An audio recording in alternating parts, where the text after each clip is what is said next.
Dr. Tuholsky, can you please share your screen?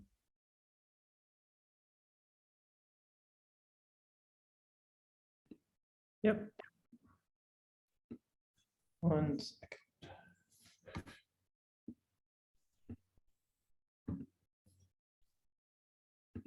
Thank you so much.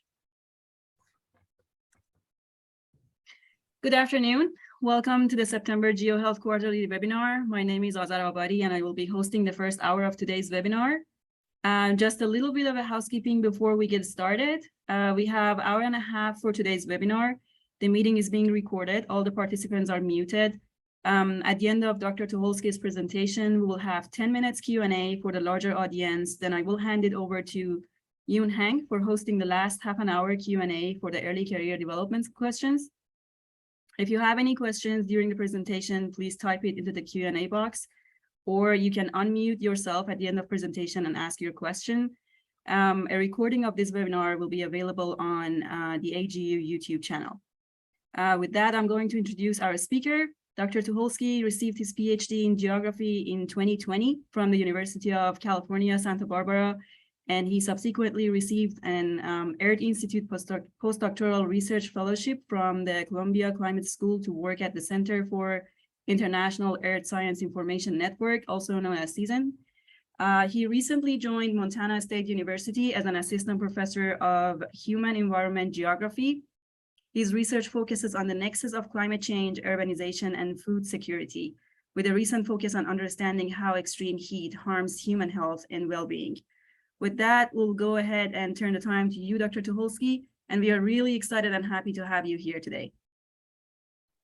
Thank you, and I'm really excited to be here today. I'm really grateful for this opportunity, and I'm really excited to present some new work finally at the end of my talk. And the new work is very much in development, and I look for feedback and ideas. So please follow up with me because, yeah, I'm definitely diving into things that are new research domains for me. So the title of my talk is Developing New Global High Resolution Extreme Humid Heat, I should say estimates for human health applications. And the outline of my talk, I'll spend a pretty detailed portion on the motivation for why we would want to develop high resolution extreme heat estimates and how we can improve over existing methods. Then I'll dive into some results from a paper I published with colleagues in PNAS almost a year ago today that looked at the change in extreme heat exposure among urban populations worldwide. And then, as I said, I'll go into a new land cover and land use change integration that we're developing. And I am presenting as a solo author today, but I think that is unfair. This work is developed in collaboration with a ton of people around the world now, and the team keeps getting bigger and bigger because I'm not the only one who's really curious about hot, humid heat stands out. And I'm going to give a couple of shout outs on some different slides to some of the newer work. So really a big thank you to my collaborators. I don't think with this audience, I need to go into too much depth onto the different pathways extreme heat, not just humid heat, but dry heat as well, harm human health and well-being, from impacts to maternal and child health, to occupational hazards, to infrastructure damage, such as breaking up concrete and roads during really extreme heat events. And we know from case studies around the world that by and large, in any given population or any given geography, those who are most structurally marginalized are those who are most vulnerable to the impacts of extreme health or extreme heat, both to their health, but also to their economics, socioeconomic status and livelihoods.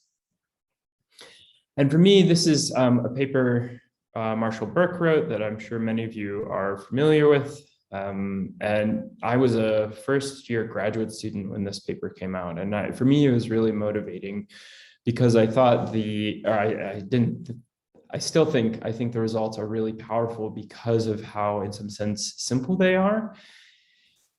And what Marshall Burke and his team showed is that there's a fairly robust relationship between temperature at the national level, GDP, and how populations are distributed And that has strong implications for climate change. And I know that environmental determinism is a hard thing to reconcile with. It's been debated in human geography for a really long time, but I still think results from this are important, even if we don't fully agree that all the pathways through which heat may be impacting national GDPs are resolved by these kinds of top-down modeling approaches. The second paper led by Colin Raymond, who's now at Jet Propulsion Laboratory, who was at, I believe he was at Columbia University when this work was started, used the record the weather station record for, I think it's about, 1979 to 2017, looking at wet bulb temperature extremes. And what this paper showed is that there are wet bulb temperature extremes. So basically a point where wet bulb temperature is where, from a human body perspective, is the point where you don't get any evaporative cooling benefit from sweating. Basically, the humidity in the air is too high and the wicking of the moisture off your skin doesn't really cool you down. And what Colin shows in this paper is that in some locations on the planet, we're already starting to see true thresholds that exceed the biophysical limits of the human body. So meaning it's so hot and so humid that exposure can kill people really quickly. And again, for climate change, this is really important to understand which parts of the planet may be literally inhospitable due to hot, humid heat. And there's been subsequent work that the wet bulb temperature threshold of 35C that Colin used in his work may be actually too high, that humans become vulnerable to mortality at lower wet bulb temperature thresholds.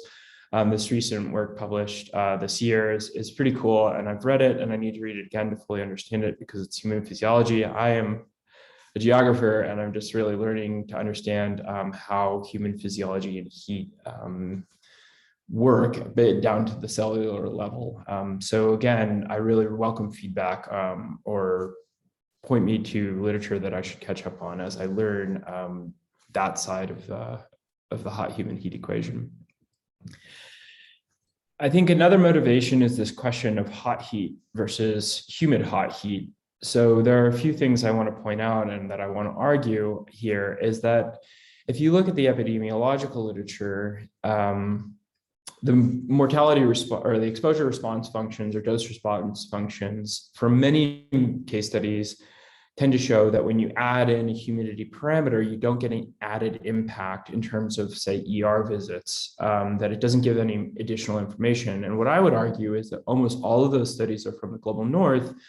And I don't mean that in the economic way, I literally mean northern latitudes, where the impacts of hot humid heat aren't actually as relevant, and that if we had more data on the health impacts at the low mid latitudes and tropics, I think we would have a better understanding of where and how hot humid heat is important versus hot dry heat in terms of human health impacts. Because if you dive into the physiological research, and I was just speaking to 2 emergency room physicians about this last week, humidity really does matter at the individual level. And I don't think the humidity signal is being properly resolved in some of the population level studies, epidemiological studies on the impacts of heat on, say, again, emergency room visits or fatalities.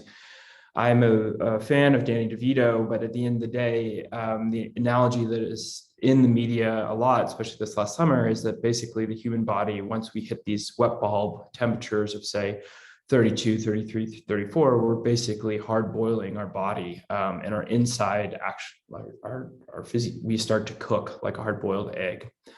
My third motivation for this research is, as I kind of alluded to, there is a complete lack of not just mortality, morbidity data from countries outside of the northern latitudes, and Australia I'll throw in there as well.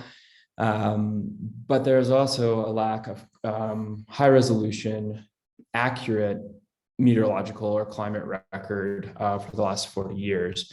In fact, there's a great paper from Nature Climate Change, the panel on the left, that notes that in the official record for disasters, there are only 2 recorded heat waves in sub-Saharan Africa since 1900. We all know that's definitely not true. There is another great paper, this Mora et al., that has received a ton of attention because they do a meta-analysis to dive into the relationship between temperature and humidity and fatality events. But to me, what's equally as cool and important about this paper is all the studies they cite, all these case studies where they report fatality events related to heat, again, come from primarily the northern latitudes, a few from India, a few from Australia, but really none from the African continent, very few from Central and South America, Southeast Asia. And so again, I think as we explore how climate change can impact the most populated places on the planet, we need a better understanding in situ, place-based research of how extreme heat is affecting people's human health and well-being. On the climate side, pardon me.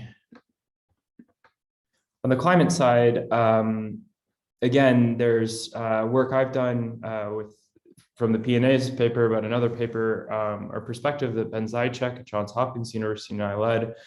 We talk about how Earth observational data is really important for building a climate record for these places that, again, are the most populated places on the planet, where we have the least amount of information. So in the left panel, the green areas are roughly where urban settlements are for Southern Asia. And the purple and pink dots are where there is a weather station with a robust longitudinal reporting record. So for India, there's about 3,000 urban settlements, at least defined from satellite informed data. I'm not quite sure how many the Indian government defines. And there are 111 weather stations that have a robust record back down to the 1980s. So if you quantify this at the global scale, there's approximately 4 billion people on the planet who live more than 25 kilometers from a weather station with a robust longitudinal record. And with that, about half of those people live in urban settlements and half live in rural areas. So again, station data is not necessarily, given how much we know that air temperatures can vary over short distances, especially in urban areas, we don't really have a good understanding of how, at a fine spatial scale, how extreme heat has changed over time.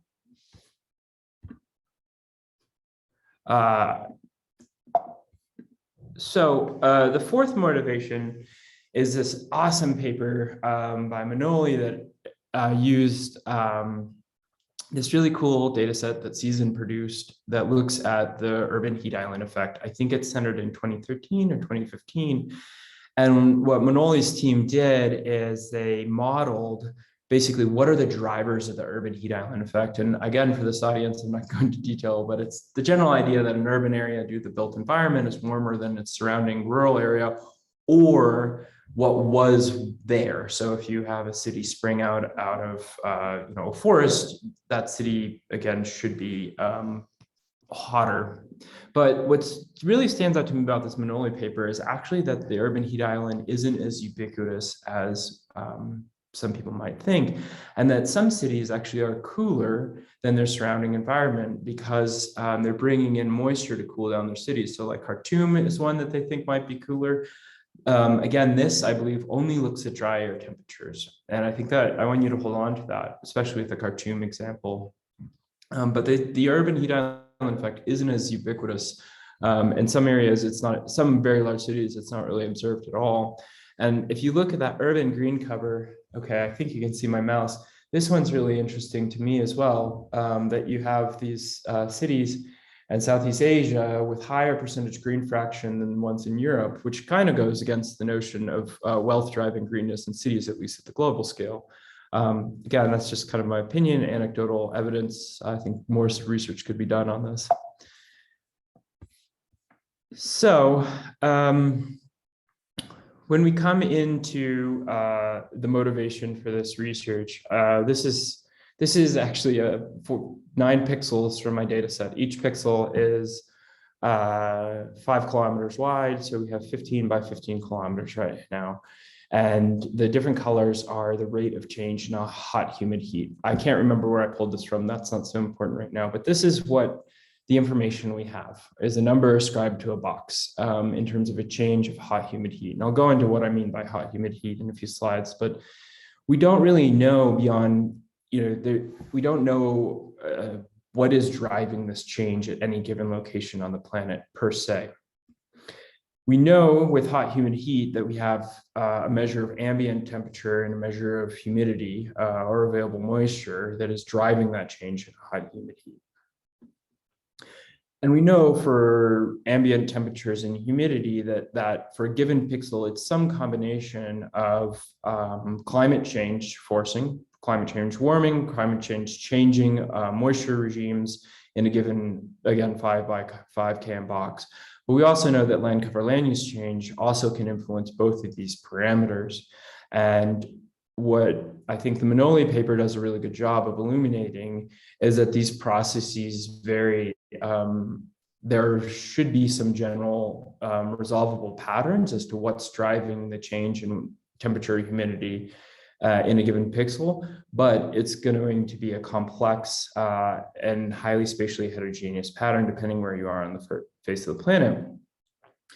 And so I would just, from a land cover land use change perspective, just emphasize that we have a lot of ample evidence for dry urban heat islands. And there's emergent research that agriculture in arid regions can create what I'm starting to coin are these agricultural heat islands. And I'll go into some evidence for these later. So as I mentioned, we have not had a good high resolution understanding of daily resolved extreme heat processes for the surface of the planet. A team led by Andrew Bearden, who is at University of Minnesota, and also spearheaded by UC Santa Barbara's Climate Hazard Center, developed a new 5 km by 5 km gridded daily maximum temperature data set from 1983 to 2016. Now, the daily data set is constructed from something called Chert's Max, which is a monthly maximum temperature or average maximum temperature that is observationally based. Chert's Max, again, that monthly climatology is derived from satellite thermal infrared cloud screen satellite data and station data, and it is far more accurate than any prior product because it leverages the spatial accuracy of thermal infrared satellite measurements with this temporal accuracy of station data. And this might be a little hard to see, but your Chert's, hold on, I'll hold on for that for one moment. So then what we did to produce Chert's daily is we basically bias correct Era 5 reanalysis with the Chert's Max monthly climatology. So we downscale the Era 5 data, and then we look at the difference in anomalies between the Era 5, which many researchers have shown to be way too cold for capturing daily extremes, but Chert's Max then corrects it. And what it produces, this is from Andrew Bearden's paper, is much better spatial and temporal fidelity to really capture hot days. So these are days over 105 degrees Fahrenheit or 40.6 Celsius. And this blue line is the Princeton's global forcing data set. The purple is your station. So Princeton's tends to be a little too hot. Era 5 tends to be way too cold for every region on the planet. And Chert's, when you actually plot these correlations, has much better fidelity, which is the red line, to the purple line, basically across the whole surface of the planet. So again, it's a high resolution, 5 km daily data. The good news is Climate Hazard Center will be releasing this data up to 2021 pretty soon. So it's not just up to 2016. So with that, we created a daily minimum relative humidity parameter using the Chert's daily Tmax as our temperature parameter. And then we use, again, downscaling climate reanalysis products to estimate our daily minimum relative humidity. We also have a new product that is the relative humidity at the hour Tmax occurred, which probably has a little more fidelity when you want to calculate a hot, humid heat metric, because you want the relative humidity to align with your temperature. And in literature, there are many, many, many papers that still get cited that when they construct a hot humid metric, they use the average relative humidity with Tmax. And I've made this mistake myself, and you basically cook your data. It's way too hot. You need to be using a relative humidity minimum when at Tmax to count for the diurnal cycle and the change. So we take for each day and each grid cell, we take Church daily heat max with our relative humidity, and we calculate the National Weather Service's heat index. So it's a maximum heat index, and it's a daily grid, again, from 1983 to 2016.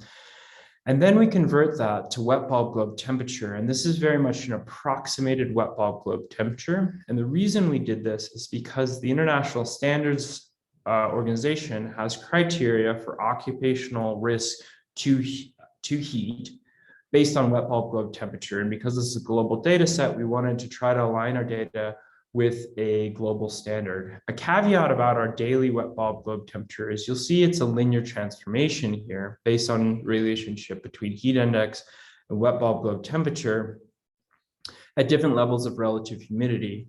This assumes a fixed wind speed, and it's much closer to wet bulb globe temperature inside because it doesn't really have account for the radiative heat from the ground. So I would say that our wet bulb globe temperature is probably generally too cold, at least in areas with low cloud coverage. And we're working on validating that right now. Oh, sorry, I have a duplicated slide, so I'll just move on to the next one.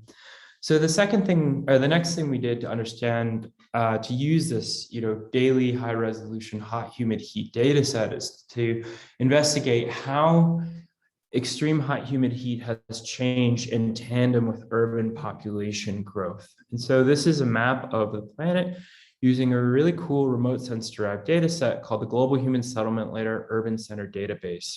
Essentially, what the Global Human Settlement Layer Urban Center Database does is it uses the entire Landsat record, so about 30,000, 34,000 Landsat scenes, and it identifies the percent of impervious surface. And then it takes the highest resolution census data available for any given location produced by season, called the Global Gridded Population of the World version 4. And so in GPW4, you basically have a polygon where let's say it's the state of Montana, where I am right now. And you take the population of the state of Montana, you grid Montana, and you just spread that population evenly over the state of Montana. Actually, for the US, we use census tracts, but I'm just using a big geographic area as an example. What's cool about the GHSL team is people don't live uniformly over a given political boundary. So they use a machine learning algorithm to allocate that population to areas where Landsat shows presence of human activity. This data set is urban biased. I think Bozeman, Montana, where I am right now, is not actually in the data set because Bozeman is really green and it's really rural, even though it's a city of about 50,000 people. So there are some flaws to this data set, but on the whole, it's the best, I would argue it's the best global urban data set because the modeling paradigm is really clear, so you can understand why there might be flaws. And two, all the urban settlements have auxiliary metadata, so you know which urban settlement roughly corresponds to, say, a given city on the planet. So with some of the other gridded urban products, you have no clue what pixel actually belongs to any city, and it's pretty arduous to assign it. So then with the urban settlement database, you have polygons that are urban extents set in 2015, and then you have populations that benchmark at 1975, 1990, 2000, and 2015. And so we just applied a simple linear interpolation to get an annual population within the bounds of the urban area in 2015. Now, to investigate how extreme heat exposure has changed for each of these urban settlements, what we did is we took our Church daily wet bulb globe temperature raster, so for each day. Then we took our GHSL Urban Center database and we turned those polygons into a raster, so it aligned with the Church data set.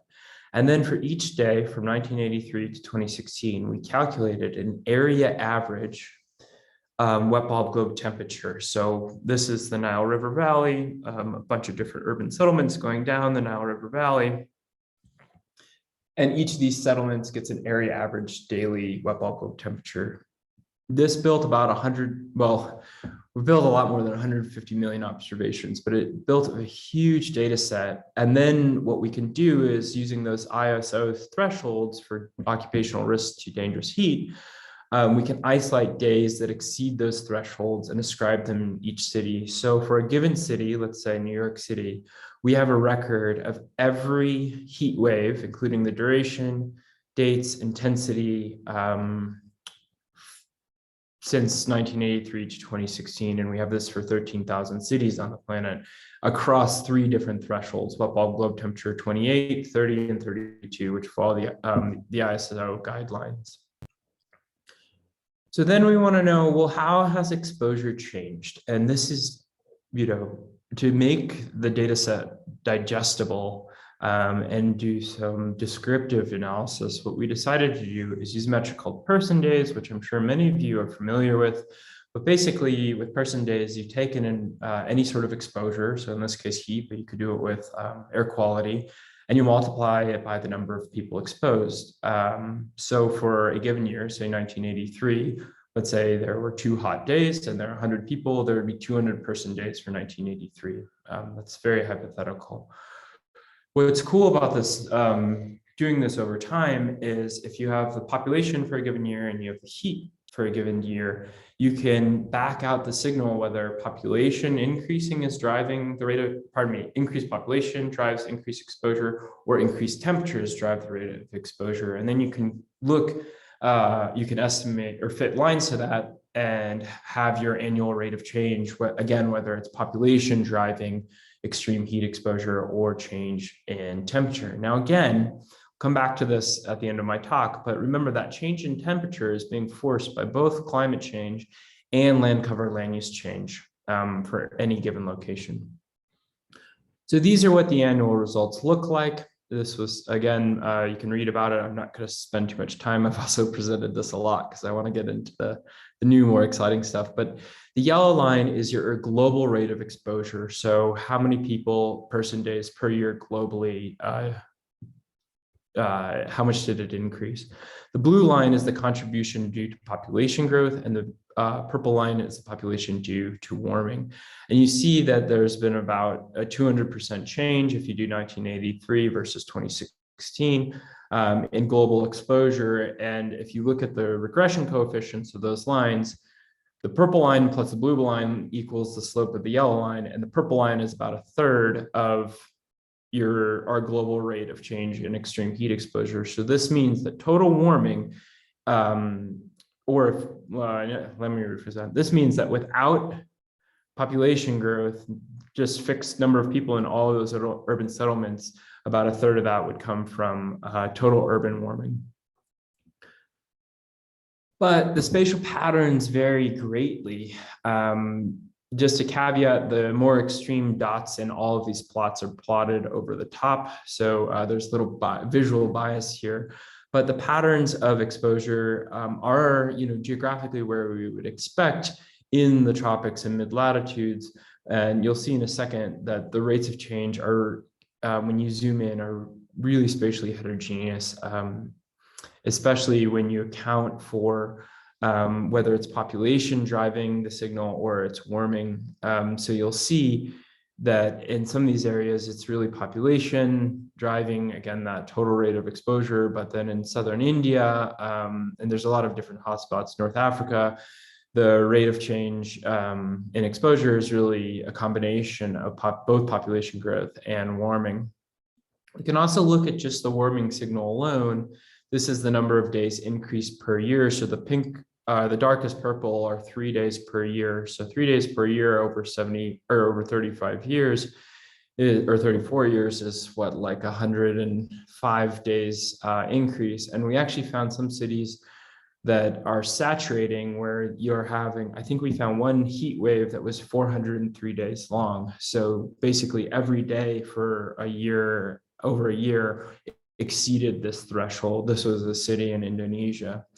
So in some sense, these thresholds, I don't want to say they're becoming irrelevant, but we're starting to reach extremes that I don't think we have really developed the labor standards to match. And like I said, if you look at individual cities, the spatial patterns are really, to me, very interesting. So we have three very large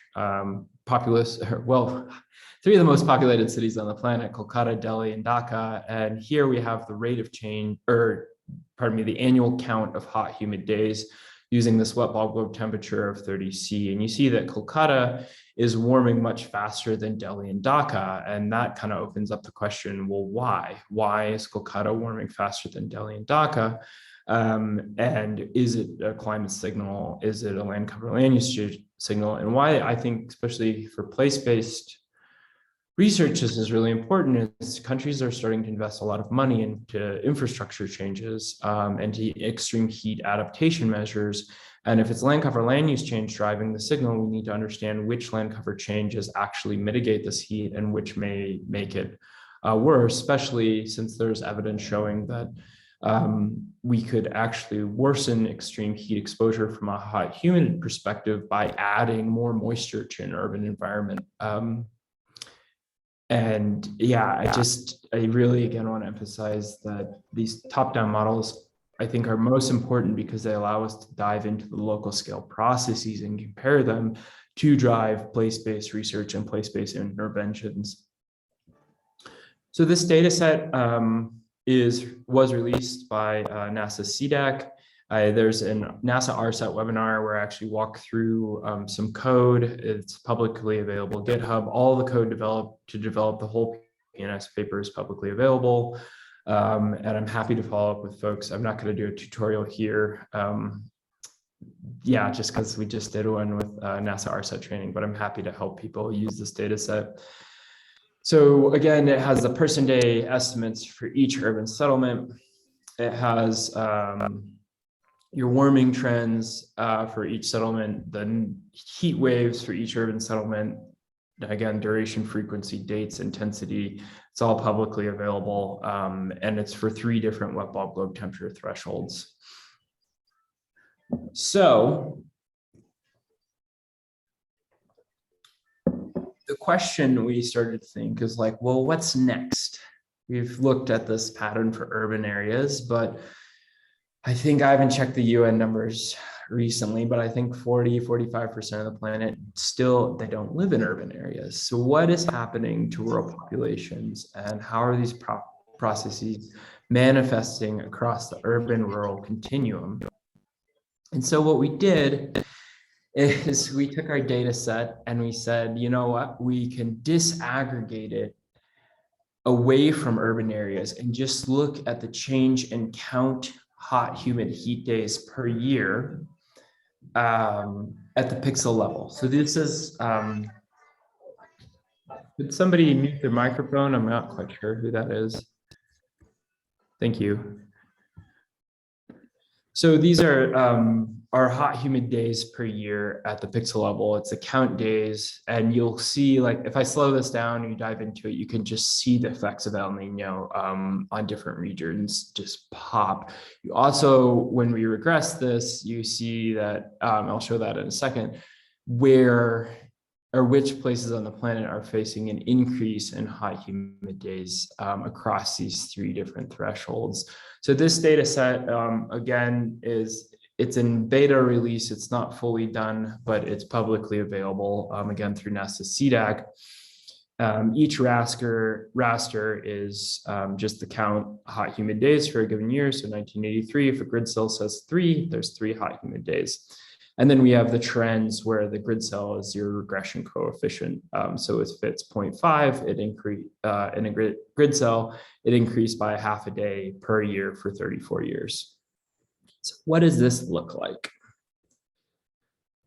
So this is the Arabian Peninsula. I want to give a shout out to Colin Raymond at JPL. I'm really presenting a lot of his ideas here and his colleagues, but I've been working with them on developing some of the data sets for the Arabian Peninsula. And this is our most extreme threshold of wet bulb globe temperature of 32 degrees C. And I would argue, one, because our data is probably a little cold when we're looking at wet bulb globe temperatures, that 32C is really, really hot, no matter who you are, no matter how acclimated you are. If you don't have air conditioning, it is a temperature that is very difficult to be outside in. And the ISO thresholds really stress this. And it's their top threshold. And if you look at other organizations like athletic bodies, the military, like this is a temperature that just is bad. And yet we see on the coastal parts of the Arabian Peninsula, the blue areas are urban settlements. I just left those on there for reference, that you have, some areas 1.5 to 2 degrees or 2 days per year increase. So 2 days per year would mean there are now 70 more days on average in 2016. And again, or not again, but we don't even have 2016 to 2022, which have been really stinking hot in this data set, that some of these areas, I think will get to a point soon, not later, but soon, where every day comes close to a wet bulb globe temperature of 32C, which I think implicates our ability to have people working outside in these conditions and really will put an extreme burden on their health and well-being. So this is the new stuff.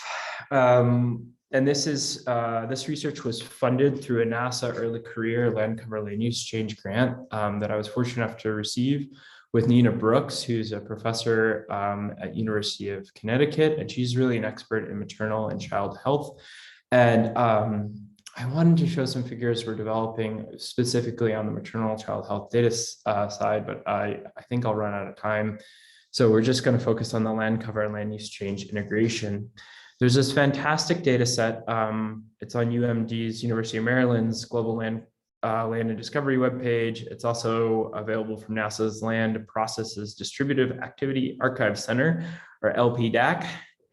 And it's, as far as I know, the longest land cover land use change record available at 5 kilometers or 0.5 degree grid cell. Sorry, I shouldn't have that C, but what's so great about this data set is that it aligns perfectly with the CHRTS data set, except for the only difference is this one goes back to 1982. But one thing as a geographer I pay a lot of attention to is when we're aligning these global data sets is more often than not, we have to make a lot of,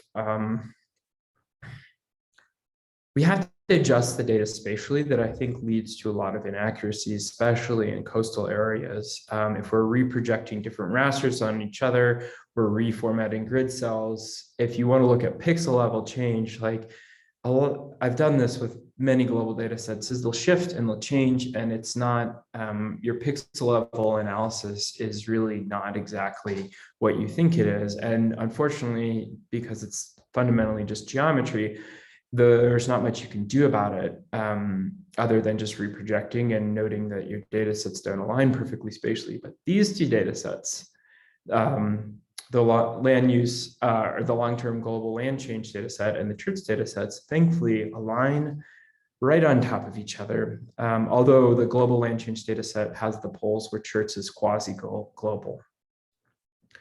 So what does this all look like? So this is our CHRTS daily wet bulb globe temperature max change of 30C per year from 1983 to 2016. So the orange areas are about 1.5 days. The red areas are 2 days. I truncated it at 2, so nothing will go above 2 days just for visualization. That blue area, I'll just do this. There's 2 areas that kind of stood out to me, and this is all just visual, playing around with the data. There's nothing quantitative in identifying what stands out, but the blue area shows a cooling trend, and that's really curious to me. And there's a couple areas that show a cooling trend, and here that blue area is about 0.25 days per year, so about 15 days cooler in 2016 than it was in 1983. But there's also some areas like in the middle of the desert that seem to pop out as to like, why is there warming going on right in this area of the Arabian Peninsula? And what are the land use change processes that may be driving these patterns? And so it's green, it's a little hard to see, but this is the long-term global change data set overlaid with a dark green showing more than a 50% increase in short vegetation fraction. And as I get into this long-term global change data set, what's really 50% is a lot. Like most pixels in their data set don't change that much or that fast, even in the deforestation regions, because again, they're 5-kilometer boxes, and you have a lot of complex land cover land use, or pardon me, you have a bunch of complex subpixel land cover land use change processes going on. So for a 5 km by 5 km box to be completely different or even 50% different over this time period, again, in this data set for a lot of these regions really stands out, especially for short vegetation. So we zoom in on this and we have to enhance, and we zoom in even more and we see in this little area in northern Saudi Arabia, this rapid or this very abrupt change from what was desert to something very, very green. Now, again, 5 kilometers is really hard to deduce what exactly is happening, but the good folks at Google have given us this great tool called Google Earth, and we can look through a lot of different satellite archives very quickly with Google Earth, with a little time series bar on Google Earth. And this is that area in 1985. So there was nothing there. It was just desert. And then we see something happen. And in 1992, we see some little black dots appear. And we're like, well, what are those little black dots? What do they have to do? And then we can see in 2022 that it's center pivot agriculture. And across the Arabian Peninsula and a lot of the areas where we see an increase of hot, humid heat, it's somewhere where we've put in center pivot agriculture fields that I would argue are creating, and again, I really want to thank Colin Raymond and emphasize a lot of these ideas are his, that we're creating this basically agricultural humid heat island effect in dryland regions. I found some really cool data sets, or pardon me, really cool, I shouldn't say cool, hot, some very alarming areas in Sudan where center pivot agriculture is going in. Again, this is just me visually inspecting it.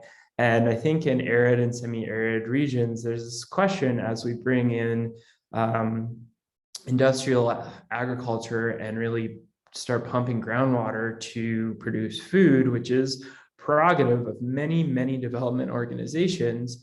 These, especially in areas that are already warming, are we exacerbating these the extreme heat exposure by adding moisture that even climate change wouldn't necessarily put there? Another region I'm really curious to investigate is the southwestern United States, because there's been some fantastic work by Park Williams and his colleagues showing how much the western United States is drying out. But I imagine in the areas like the Central Valley of California at fine spatial scales where we're pumping tons of groundwater at certain seasons during heat waves, we're actually creating a pretty nasty combination between hot, humid heat, which I think has strong implications, again, for those who have to work in these conditions, who don't have the ability to sit inside in an office like a lot of other people in California in these regions do during heat waves. So the future of this research is really coming back to this question, that's the land cover land use change side, but it would be what I really hope my colleagues and I can get at is what is the added impact, not just of the land cover land use change on ambient temperatures and humidity, but climate change, and what does that mean going forward, especially because so much attention in the policy space to heat adaptation is focusing on infrastructural changes. Infrastructure is really expensive. It's very public facing. And I am curious to see like, well, how much do our infrastructure changes actually reduce our potential for exposure in hot, humid areas? Is this where we really want to be spending our money, or are there other things we can do to reduce the burdens of extreme heat, especially on those who are most vulnerable and whose health and livelihoods are most being impacted. So with that, I'm going to stop and open up for questions. Thank you so much. Really appreciate being here.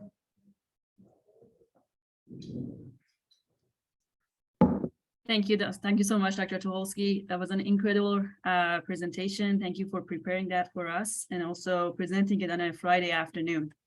With that, I'll open it for questions. If you have any question, you can either type it in the Q&A box or the chat box, or also you can unmute yourself and ask the question. Hi, I'd like to ask a question about composting.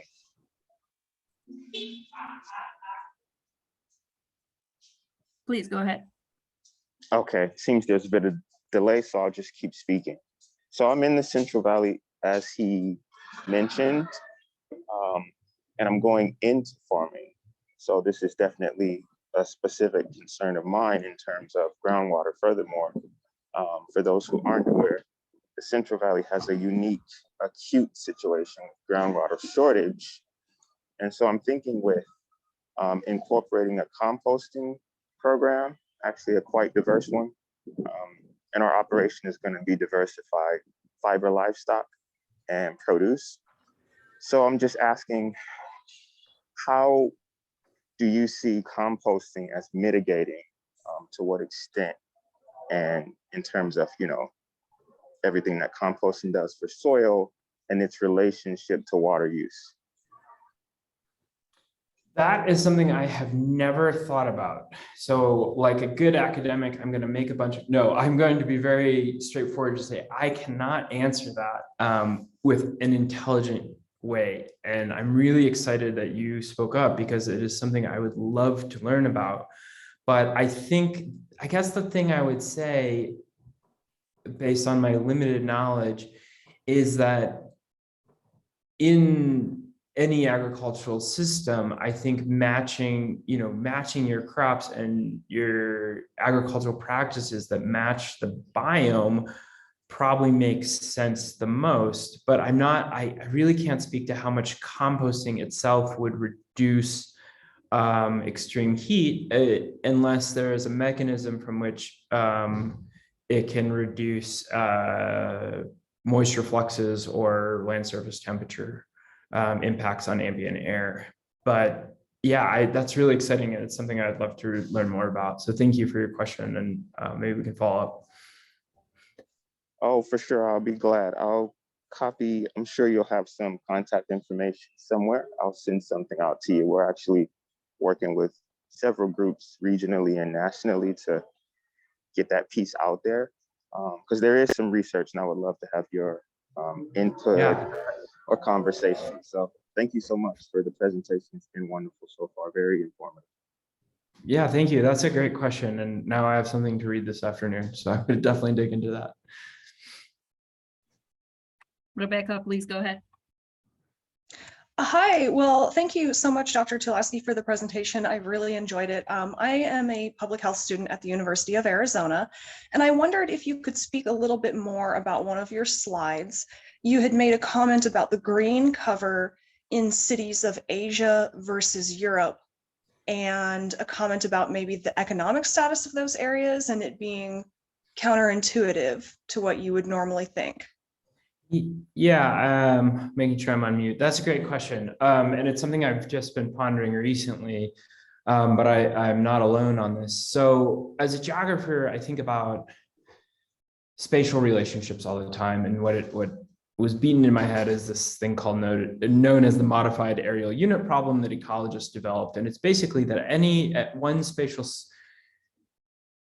data resolved to one spatial scale is being influenced by unobserved things, both at larger spatial scales and lower spatial scales. And so to make this less academic, if you look at the public discourse on urban extreme heat in the United States, there is, I think, very compelling research on urban inequalities, structural racism in the United States, and green space in our cities. And that green space is indicative of wealth, and it's also indicative of cooler temperatures and less extreme heat impacts in most cities in the United States. So zooming back out to the city level scale, I think this is really interesting that cities in Southeast Asia tend to be much poorer than cities in the United States, yet this data suggests they're possibly greener. And it was more of kind of an off the cuff comment being like, well, that is another really interesting spatial pattern that I think could be investigated. I don't know of any research that has dove into whether, across international boundaries, how much socioeconomic conditions vary across cities. Partially because the socioeconomic data for cities in Southeast Asia doesn't really exist in the way it does in the United States. Does that get at your question? Yes, it absolutely does. Thank you for expanding on that. And it is an issue close to our heart here in Phoenix because, as you said, the map of green cover in the urban area and the map of child poverty or school outcomes, you put them side by side and they could be the same map. So that would definitely be an interesting further investigation to do, like you said, on those areas and cities in Asia. Thank you so much. Yeah, and I don't want to say there hasn't been any work on this in Asian cities, but again, this is a global scale, and I love global scale research because I think it's really fun and illuminating, but that place-based research is really important. But yeah, at the city level, according to this paper, it does look like cities are greener in Southeast Asia, which is makes sense given that Southeast Asia is in the tropics, but it'd be interesting to see how that varies within those cities. Thank you.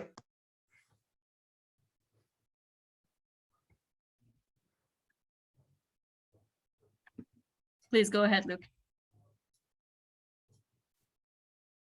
Yeah, hi, thank you very much for the interesting talk. I think that what you're doing is really cool. I love that you took the effort to develop the data product that's shared. Thank you.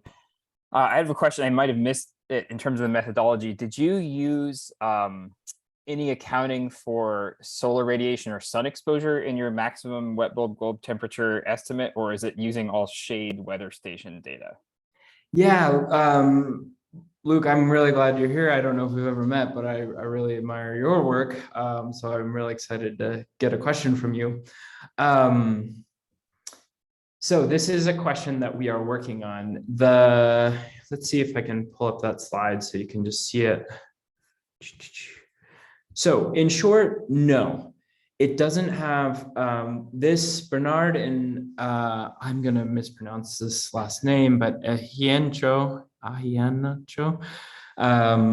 paper is really interesting. And it's basically algebra where they go through wet bulb globe temperature parameterization and heat index parameterization and make some assumptions and look at the relationship at different levels. And the radiated heat component is not really accounted for here. And I've been having some reservations myself about how much this actually is wet bulb globe temperature or not. And if you talk to any physiologists, they're like, well, you really need ground stations to accurately measure wet bulb globe temperature. In fact, you need wet bulb globe thermometers. Is this our global data set still useful? I think yes, if the caveats are understood. And again, part of the reason we went with this wet bulb globe temperature rather than heat index is really an American-centric unit, and this was a convenient way to transform it into an approximated version of a more globally applicable data set. And then the last thing, there's a postdoc I'm working with at University of Colorado on validating a bunch of different parameterizations of wet bulb globe temperature from different gridded products, including charts with station data that she's collected. So I'm happy to follow up. Thank you.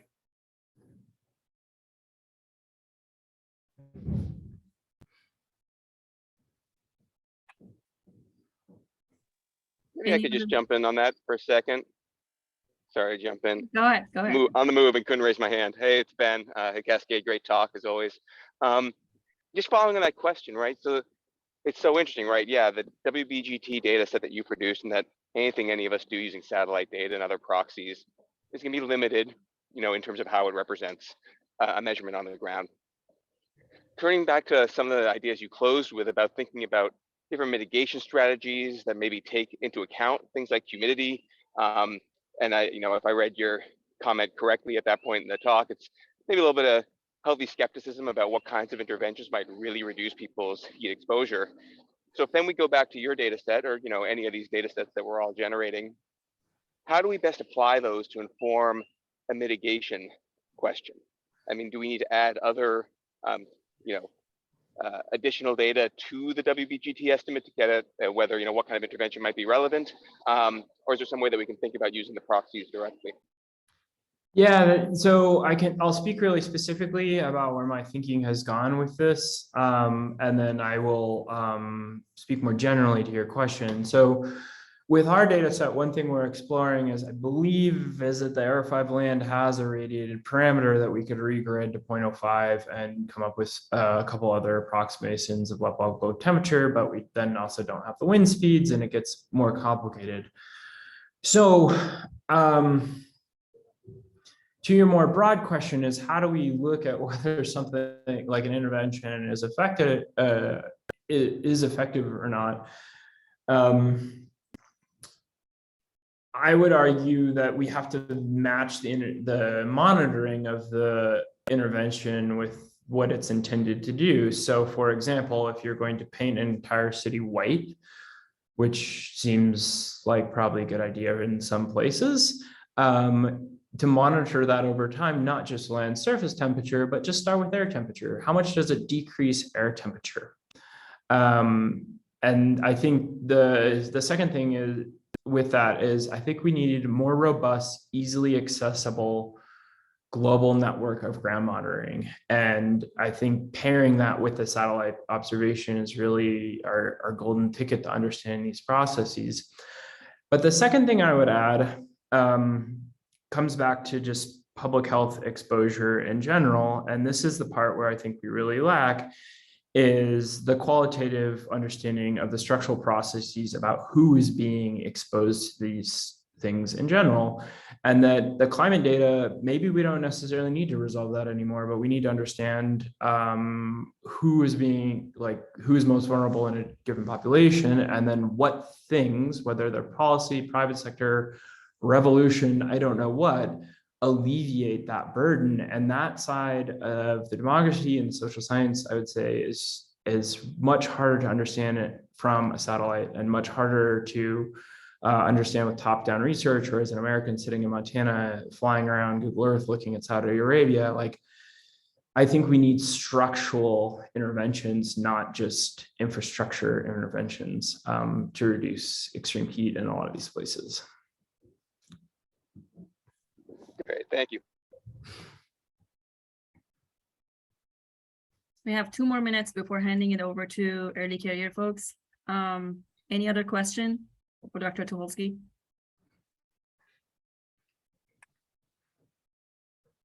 I have a quick question for you. So you talked about land cover, land use change, and also the growth in the population. How can you separate the impact of these two in the final product, because those are intertwined and very integrated? We don't. I mean, well, it depends which data set you're talking about.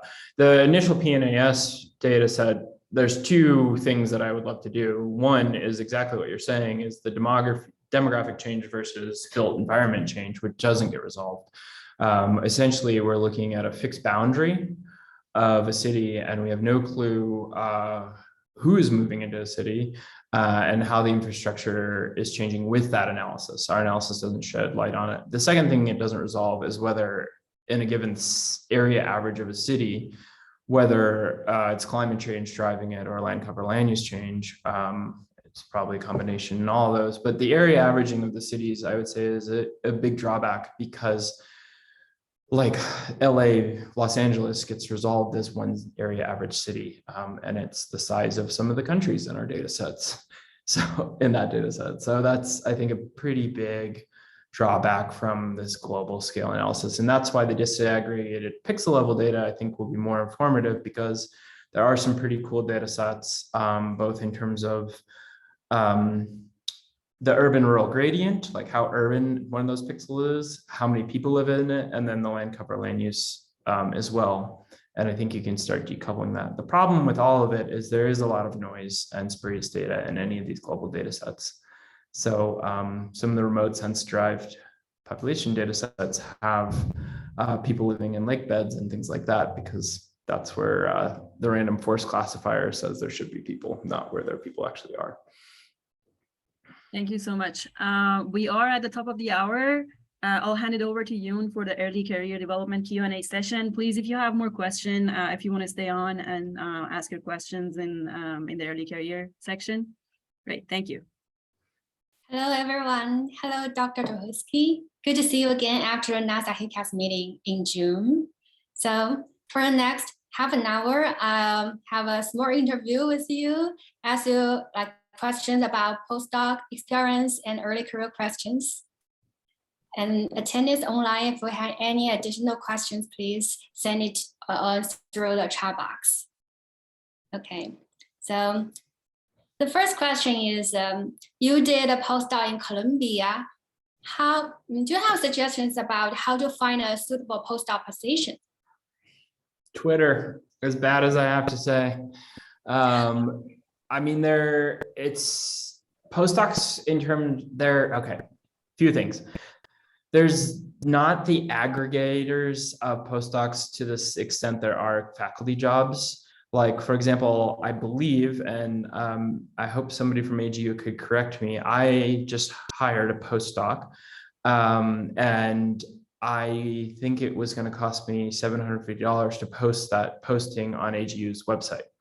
So that's a lot of money that I was not willing to put in. I don't know, maybe if I'm brand new to MSU, so maybe they have channels. I don't know. I mean, that's the hard thing as being an early career researcher at switching between universities, is you learn some of the resources on the HR side of things, and then you switch and then you don't know what those things are.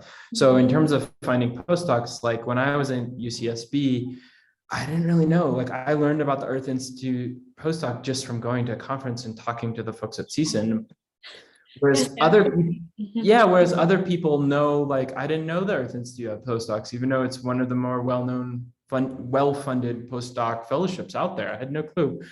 The second thing, I wasn't being glib when I said Twitter. It really is helpful. And there's a new aggregator that's just a Google spreadsheet. I think it's called Earth Jobs, and they have a postdoc tab. And that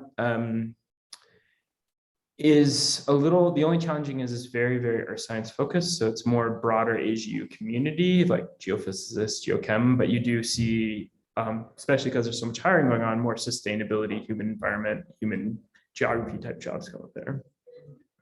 But in short, word of mouth, going to conferences, and Twitter were the resources I employed.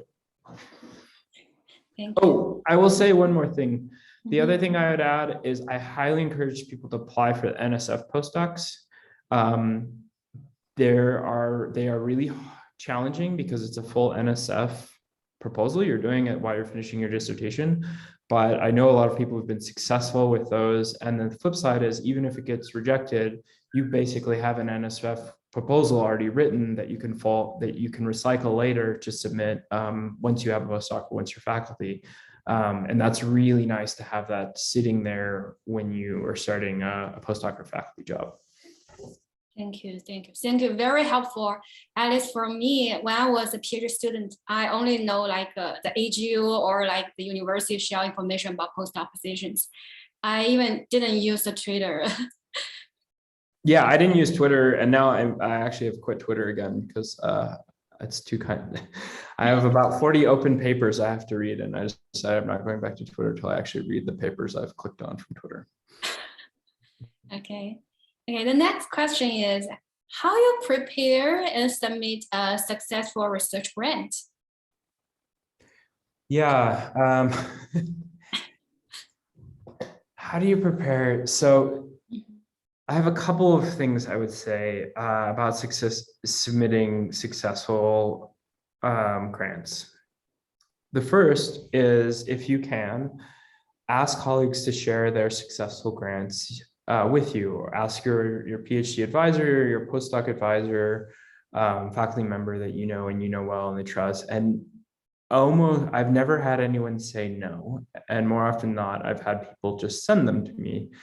And this is really nice. So the Early Career Award Nina Brooks and I were lucky enough to receive we had a faculty member, we might have had two, who had submitted those prior that were successful. And you're not going to copy them, but there's things that if you've never written them before, and they often crop up right before the deadline, that are really hard to do, like a data management plan, which I had, what is that? And NASA versus NSF has different CV requirements versus NIH, which is super formulated. And there's just little things like that that will make the hard part of writing I find those are the hardest things to do on writing a proposal if you've never done it before. The second thing with larger proposals is the budget. And that needs to get started right away because your institutions will have deadlines that are different from the actual funding calls. So Columbia, I think now there's no wiggle room. It needs to be into their sponsored program office, I think 5 business days. Montana State, this is one of the things I had to learn, is 72 hours. And I have friends at other universities where that's what it says on paper, but there's tons of wiggle room. I would encourage you not to use that wiggle room. The staff behind a proposal are really the people who make sure you don't screw anything up. And there are tons of little pieces. The second thing I would say is don't be afraid, just go for them. Like writing 15 pages, first off, you're basically writing a manuscript, so you probably can get half the publication done by doing it. 2, like Nina, I had never met Nina. We've only met once because it started during COVID, and it was all just like cold emailing, like, hey, I didn't even know who she was, but she looked like somebody I wanted to work with. And she's like, sure, let's go with this. So it creates a really cool opportunity to meet new colleagues and create synergies. And then the third thing is like, you'll get rejected. And proposals is, especially in the NSF world, from what I understand, is that you're more likely to get rejected right away. And then you get some feedback and then you go again for the next year, and you just have to accept that. Yeah, sorry, that was a little long-winded, but I think really just the number 2 things I would say is knowing the deadlines, knowing those components and getting help with those components well before the deadline, and to going for it and trying to build a team that you're excited to work with, even if you've never met the people. Thank you. And you did complete a PhD in 2020, but you're already a faculty now. So it's kind of like successful. Like for me, I'm still a postdoc. So how did you prepare for the application for like faculty positions? And what kind of skills have you found essential for the success? So there's a couple of things. One, thankfully, hopefully everyone who's on this call will still be, COVID will not be impacting your application process like it impacted a lot of us over the last 2 years. The same thing applies, especially for the teaching diversity statements. Ask friends and colleagues for theirs. Read how other people who've gone before you have written things that the research statement, I think for a lot of people is easier to write. The diversity statement for some is easy, some is really hard. The second thing that I utilize, and most universities offer this, and I'm not always one to use it, is those little things that come across your email that are like, the Writing Center is offering a CV review. Use them. I did a CV review at UCSB. I did teaching statement reviews at Columbia, and the teaching statement one especially was amazing. Like my teaching statement is way better because I worked with somebody who's been helping academics write these for 20 years. And most universities offer early career development services and I'm sure they're great anywhere. And then there's this trade-off between applying for every job that you might be a good fit for and the amount of time it takes to apply for an academic job. And I think everyone has I know some people only, because of their family constraints or whatnot, only apply to jobs that they would absolutely take in a place they could live. So maybe 1 or 2 jobs a year, and that just is the way they're live. Other people who get like 50 applications in, if it says the word physics and there's something about physics, they'll apply, even though it's like, if it's nano computing and they're astrophysicists, like they just apply.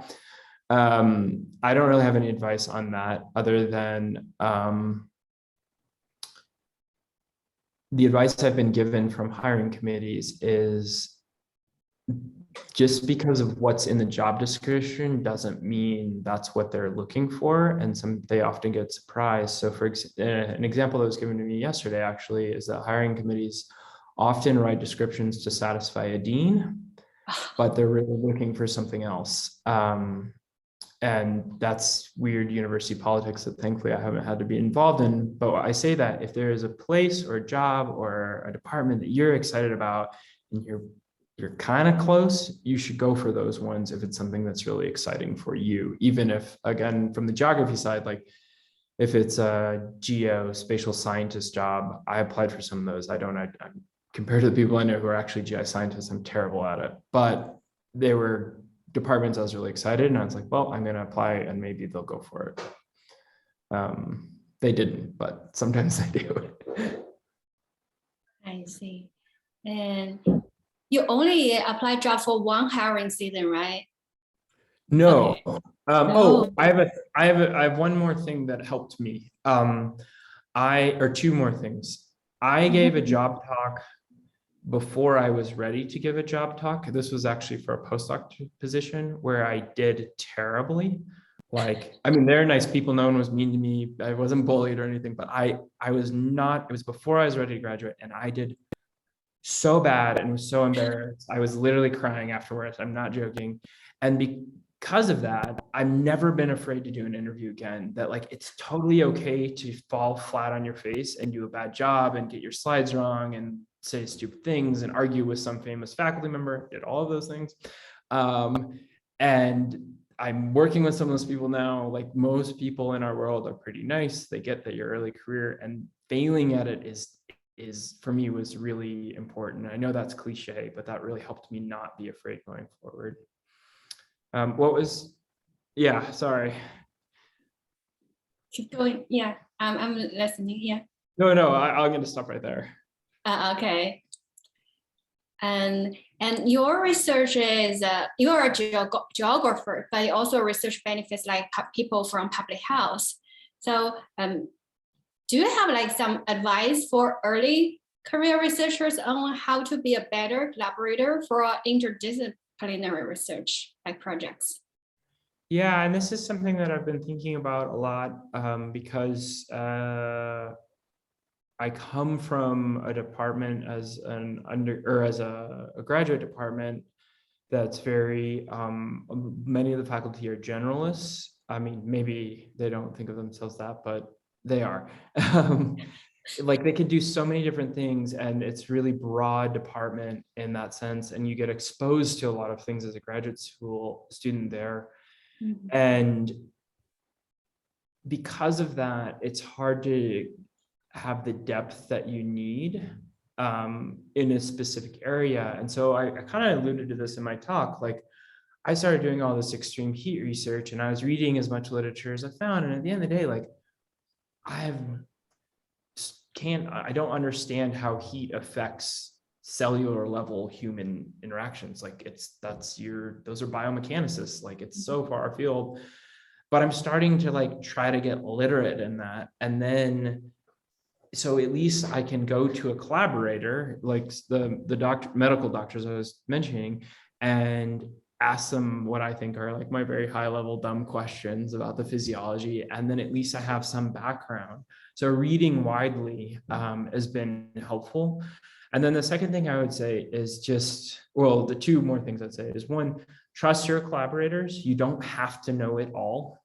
At least I know that's different in different fields, but I don't think you have to know it all. And to do big collaborative projects like the relative humidity actually that I presented, like I don't fully understand that, and that's okay. How all the fluid or the thermodynamics work in the moisture heat transfer system, I really don't. But I trust my collaborators who are experts in that area, just as I'm much more comfortable with satellite derived population data, and they trust me to explain to them what we can and can't do with that data. So I think, yeah, really having that trust. And then the third thing is just really admitting what you don't know and always being comfortable with like, I don't know that, is always okay. Let's see. Thank you. And next question is, do you have any work-life balance strategies? How to balance work Yeah. and life? That's a question. Yeah. Yeah. So the one thing, I mean, the thing that has been apparent for me, and it just is what it is I have a lot of flexibility in my life. I don't have kids. I don't have a family. I don't have a lot of external demands on my work-life balance. And I know for some people who are similar to me, they end up working too much because they don't have that balance. And then I know other people who have so much going on that it's hard for them to get their work on. So I say that just because my work-life balance might not be applicable to your situation. You might roll your eyes like, wait till you have kids, buddy. That's not going to work. But just being really cognizant of that when I answer it. But I think what's really been helpful for me is the things that I enjoy outside of work is actually prioritizing them and making sure they're important as making, you know, now I have to go to faculty meetings, making like, it's the same thing. Like I'm going to go to the gym, or I'm going to go cook dinner, or I'm going to go fly to the weekend and see my family or something like that, that like work doesn't stop those things from happening, because when the bad things happen, work doesn't stop those either. If you have a family member who gets sick, or there's a wildfire in your community, which has happened to me twice. Like you can't say, oh, I'm gonna not deal with this wildfire that's displacing me from my city. When I lived in Santa Barbara, we all got pretty screwed up by that.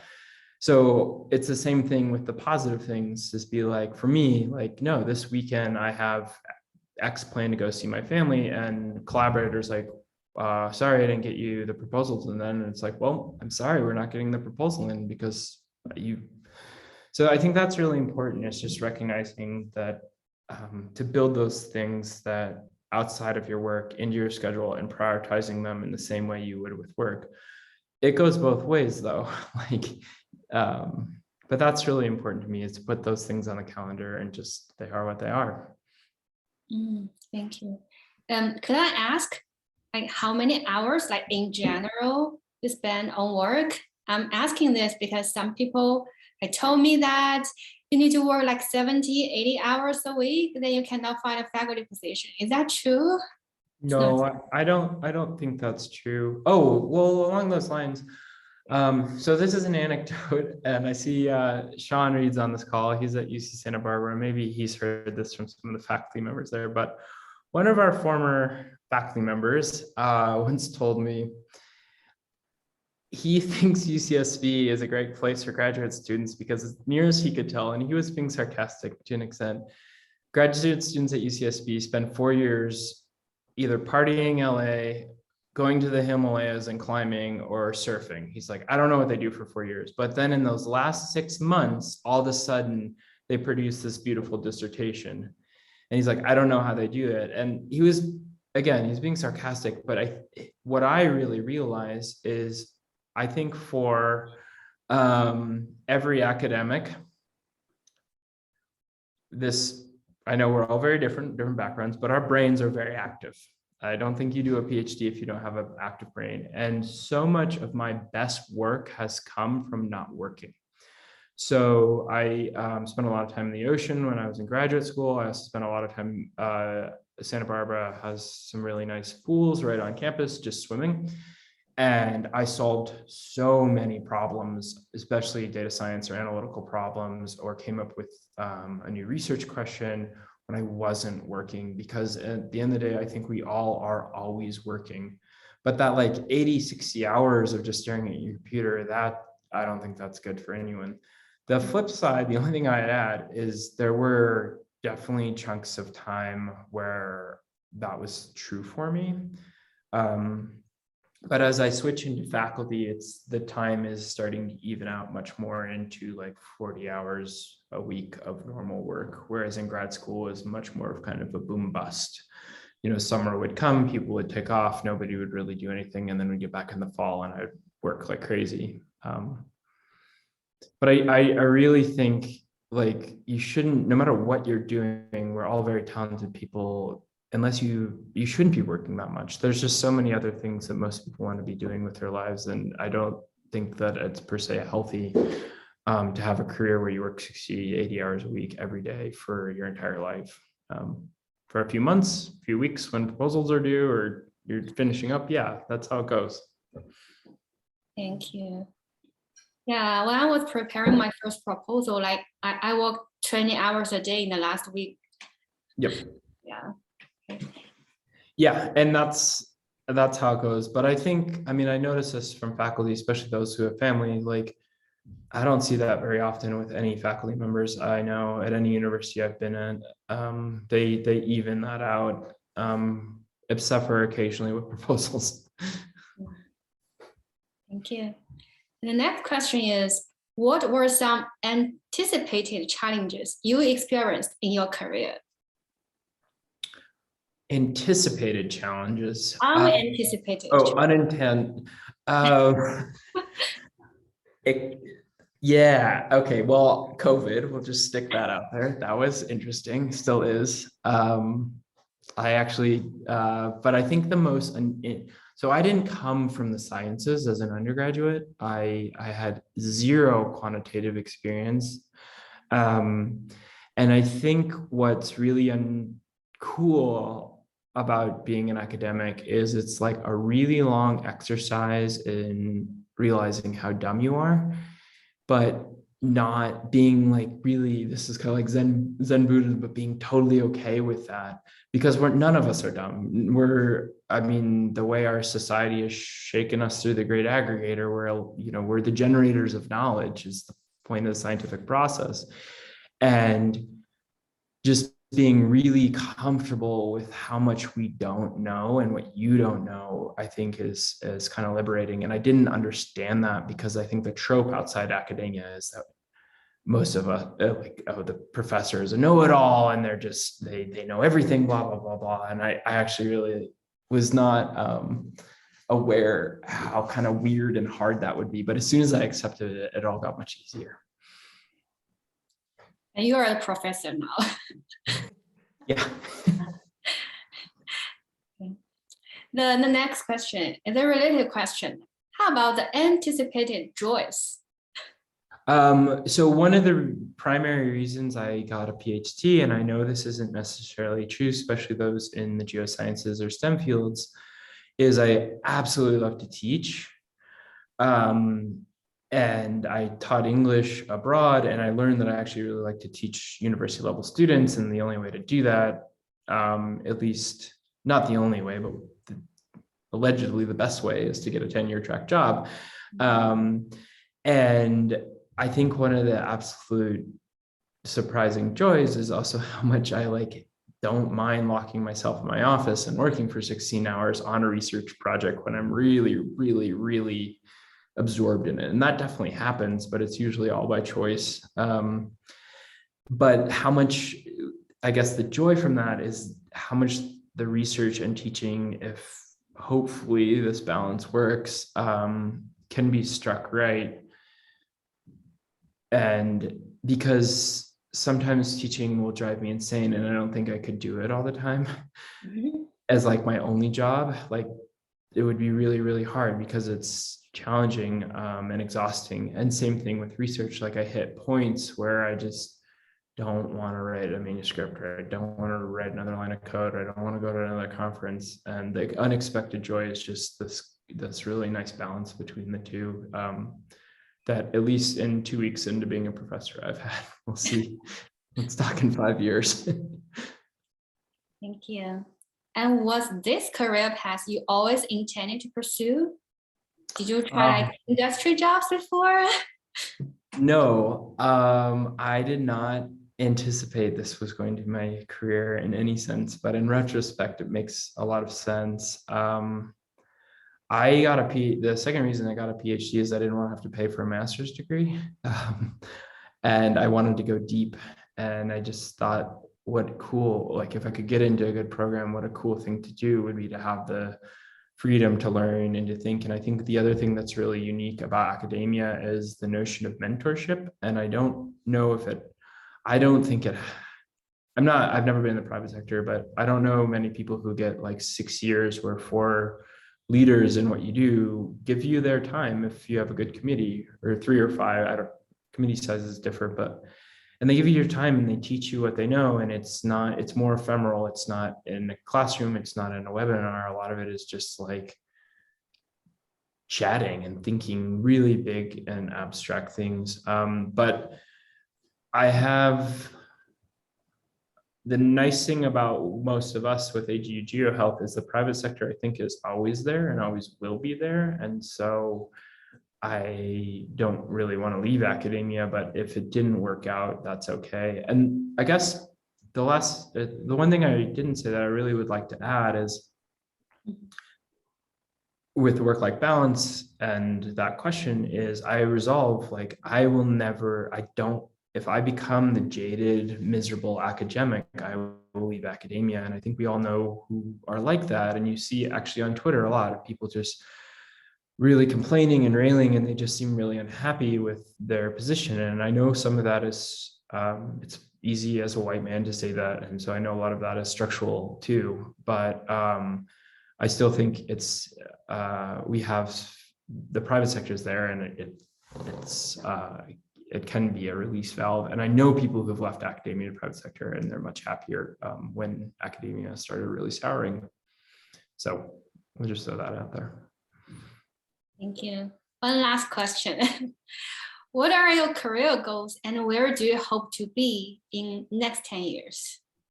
So I'm really lucky. I got a faculty job in the place I'm from. I'm from Montana, and I've always wanted a way to come back to Montana to work on climate change. And Montana, pre-COVID, was a very hard place to work on climate change because there's just not, especially in the private sector, there's just not a lot of industry here. It's a very depressed economy. So academia is really kind of the only way. So I hope to stay at Montana State University. I'm still here in 10 years. But I would like my research to continue to inform communities, policymakers, private sectors on the ground in the places where my research shows that it can be impactful. And I do come back to that.